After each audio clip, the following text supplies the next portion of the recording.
नमस्कार, मैं हूं आपके साथ मयंक। देखिए, दिल्ली एनसीआर में बढ़ते प्रदूषण को लेकर दिल्ली सरकार ने बड़ा फैसला कर लिया है और दिल्ली में कल से 50% वर्क फ्रॉम होम करने के आदेश दे दिए गए हैं। जितने दफ्तर हैं उसमें सिर्फ 50% जो है कर्मचारी वही ऑफिस में मौजूद होंगे। 50% कर्मचारियों को जो है वर्क फ्रॉम होम करने के आदेश दे दिए गए हैं।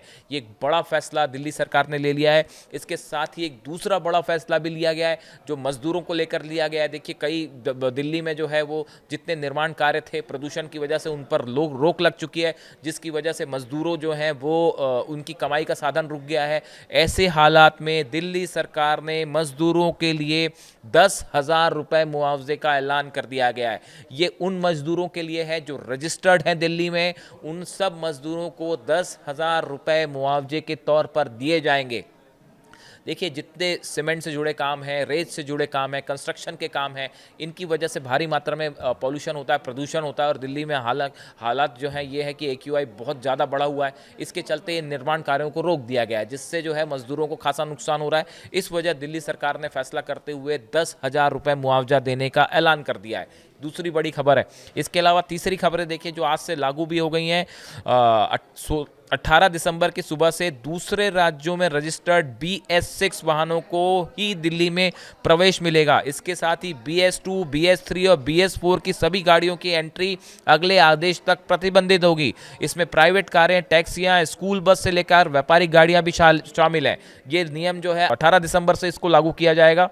दूसरे राज्यों में registered BS2, BS3, BS4 category की सभी गाड़ियों की एंट्री पर रोक रहेगी। इसमें private car, taxi, school bus और सभी तरह के कमर्शियल वाहन भी शामिल होंगे। यानी आप अगर किसी तरह की स्कूल बस, प्राइवेट कार और कमर्शियल वाहन लेकर दिल्ली जाना चाहते हैं तो इन पर बैन रहेगा। इसके अलावा एक चौथी बड़ी खबर है।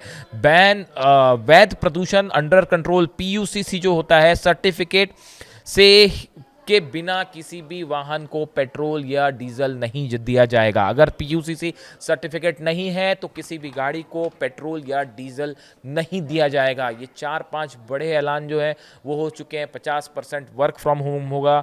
मजदूरों को जो है वो 10,000 रुपये का मुआवजा दिया जाएगा। दूसरे राज्यों से जो आने वाली गाड़ियां हैं उसमें सिर्फ BS6 वाहनों को ही प्रवेश मिलेगा। बाकी गाड़ियों को जो है किसी तरह का प्रवेश नहीं दिया जाएगा। उसमें जो है कार, टैक्सी, स्कूल बस भी और कमर्शियल वाहन भी उसमें शामिल होंगे। इसके साथ ही जो है अगर PUCC सर्टिफिकेट नहीं है तो फिर आपको पेट्रोल या डीजल नहीं मिलेगा। यानी दिल्ली जाना है तो इन नियमों को ध्यान में रख के दिल्ली जाइए, वरना आपको भी तकलीफ हो सकती है। इसी के साथ ही नोएडा, गाजियाबाद के लिए भी कई दिशा निर्देश जारी किए गए हैं प्रदूषण को कम करने को लेकर। और देखिए, AQI लेवल लगातार बढ़ा हुआ है पूरे NCR में। स्कूल जो है वो बंद कर दिए गए हैं। 5वीं तक की क्लासेस जो हैं वो वर्क फ्रॉम घर से ऑनलाइन पढ़ाई हो रही है, जिसके चलते जो है स्टूडेंट्स और माता पिताओं को भी काफ़ी परेशानी का सामना करना पड़ रहा है।